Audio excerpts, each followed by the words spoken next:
Iniciamos nossa aula da semana 2, plano de ensino tutorado, PET 7.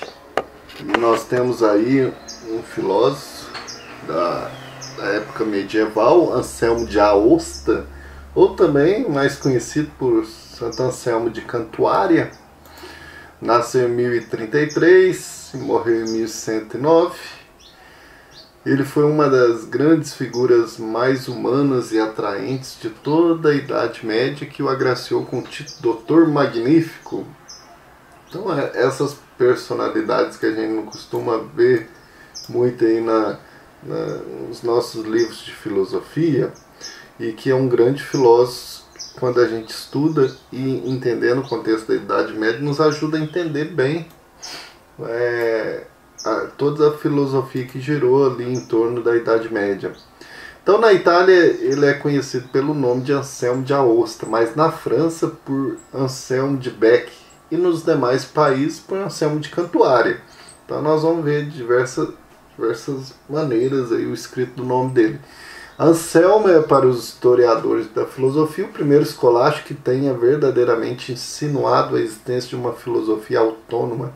Isso é independente da teologia. Mesmo estando dentro da Igreja Católica, ele buscou uma filosofia independente da religião, da teologia, porque ela pode ser cristã na sua fonte ou na objetivação, mas autônoma no seu método e pesquisa.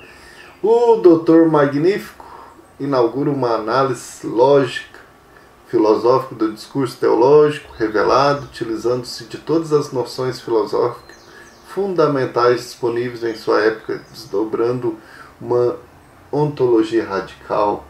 Então, o pensamento filosófico de Anselmo gira em torno dos conceitos de Deus. O filósofo distingue a existência de Deus e a natureza de Deus, demonstra a existência de Deus a priori, que já existe na nossa mente, e a posteriori, que está na nossa experiência, né?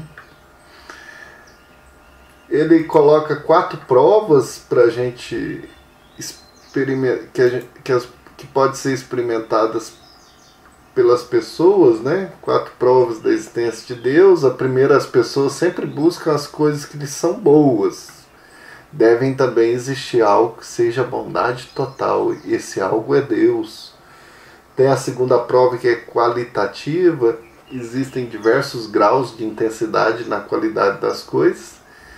Existe um ser onde estejam contidas todas as qualidades. Esse ser é Deus. E a terceira é a finalidade da existência das coisas, do mundo, de nós mesmos. Tudo existe com um objetivo. Essa finalidade é Deus. E a quarta, a perfeição das perfeições do mundo, é o ser mais perfeito possível. Esse ser é Deus. A justiça é a vontade humana sendo dirigida pela vontade divina e que foi revelada ao mundo por Cristo e pode ser dada aos seres humanos através do Espírito Santo. O Anselmo, ele distingue assim 2 tipos de linguagem, né? A interior e a exterior. E o verdadeiro mal é a injustiça, pois ela é sempre algo negativo. Ela é a negação do bem que deveria existir, da justiça que deveria ser.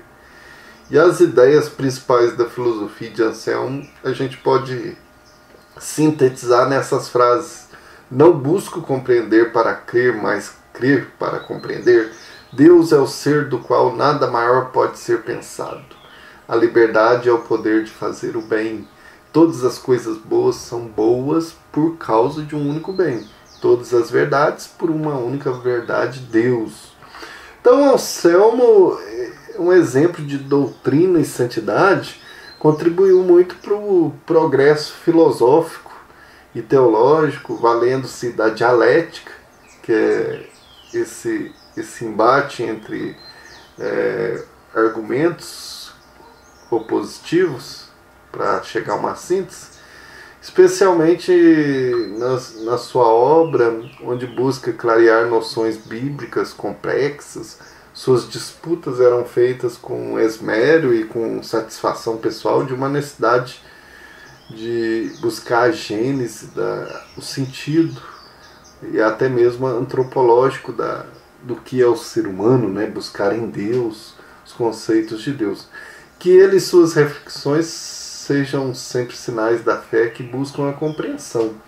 Então é um filósofo, assim, dentro do contexto da Idade Média, a gente tem que entender que a Idade Média não é uma idade das trevas, como vão dizer depois os iluministas, mas é um período de grande cultura, de grande cultivo da cultura, tanto filosófica como teológica, principalmente, mas que nós temos obras importantíssimas.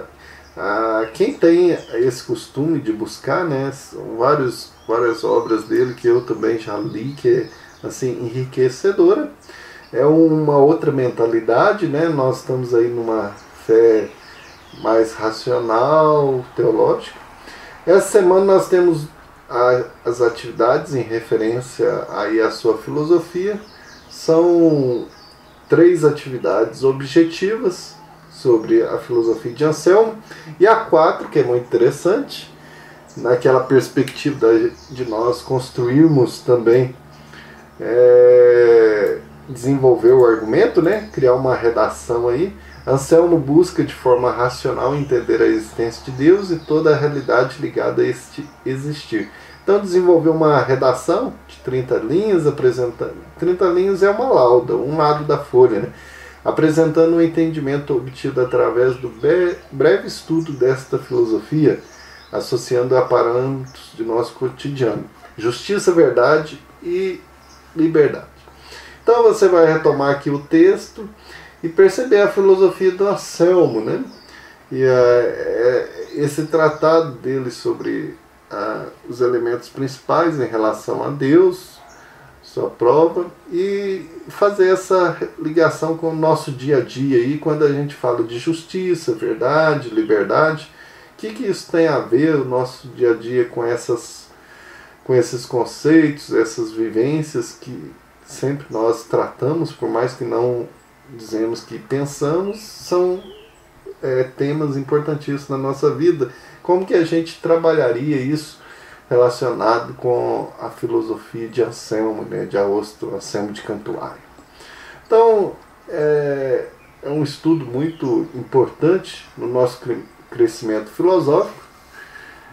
Bons estudos, bons aprofundamentos. Um abraço e até a nossa próxima aula.